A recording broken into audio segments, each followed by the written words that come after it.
Tuloy ang pagsasagawa ng House of Representatives ng impeachment proceedings laban kay Vice President Sara Duterte.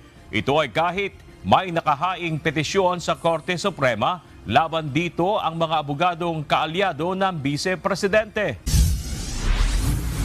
Hindi nangangahulugan ng suspensyon ng mga tungkuling konstitusyonal ang paghahain ng isang petisyon.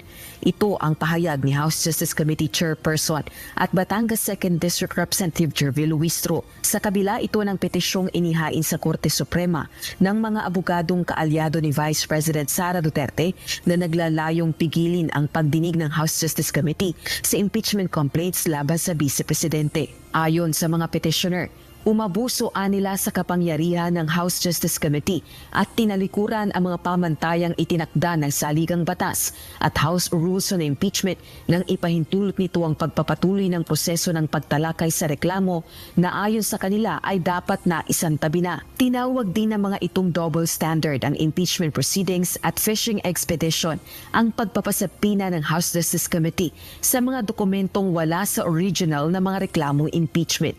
We are asking the court to decide something more fundamental, whether the House Committee on Justice may keep defective, questionable complaints alive by changing the standard, relaxing the rules, and using subpoenas to search for the proof the complaints fail to allege.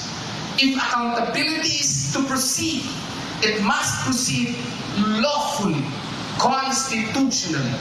If impeachment is to proceed, it must proceed constitutionally. The Constitution allows impeachment, yes, but it does not allow impeachment by fishing expedition.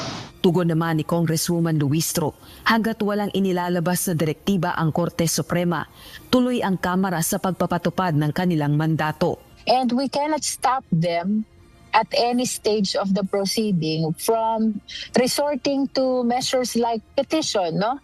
However, in as far as the Justice Committee is concerned, we are merely following the rules of impeachment, which was approved and adopted pursuant to the power that was given under the Constitution. Kasabay nito, binigyang diin din ng mambabatas ang buo nitong paggalang sa Korte Suprema bilang pinal na tagapasya sa mga usaping konstitusyonal at legal. Handa rin anyang sundin ng House Panel ang anumang ilalabas nitong desisyon. Ganito rin ang paninindigan ni Manila 3rd District Representative Joel Chua, miyembro ng House Justice Committee. Hindi naman natin sila mapipigilan kung yan ang kanilang daan na gustong tahakin, no? Pero kami, hanggat hindi ito pinatitigil, hanggat walang TRO na nilalabas ang Korte Suprema, magtutuloy-tuloy lamang ang aming pagdinig dito sa Kamara. Pero giit nito, kinukumpirma lamang ng petisyon ang matagal na nilang hinala umpisa pa lang na takot na umano si VP Duterte sa isang pagliliti sa Senado. Taliwas sa una nitong sinabing gusto niya ng bloodbath sa impeachment trial. Naniniwala naman si Bicol Saro Party List Representative Terry Redon na miyembro din ng House Justice Panel. Diversionary tactic ang petisyon upang ilayo umano ang atensyon sa impeachment proceedings laban kay VP Duterte.